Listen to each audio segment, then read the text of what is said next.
Hello learners, आज हम करेंगे तीन शब्द रचना। तीन शब्द रचना का मतलब है तीन वर्णों से मिलकर क, म, ल, ये तीन वर्ण हैं। इन तीनों को मिला के जो शब्द बनता है, जैसे कमल, इसे कहते हैं शब्द रचना। आगे बढ़ते हैं। क, म, ल, कमल। व, ज, न, वजन।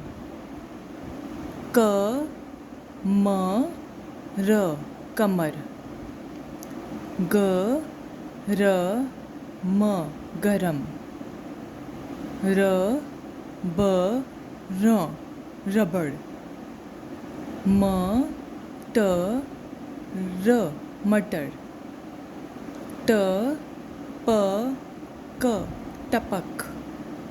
ह, व, न, हवन।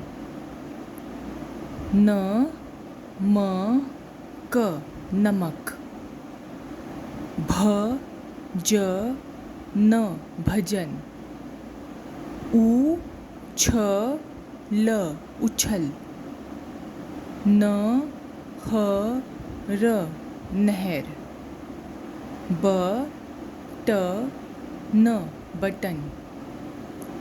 म, ग, र, मगर। ब, त, ख, बतख।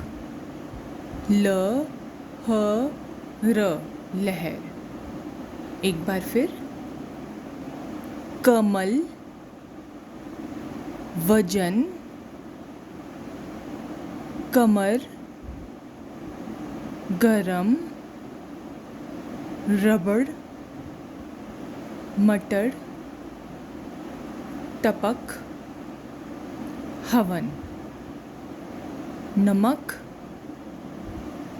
भजन, उछल, नहर, बटन, मगर, बतख, लहर।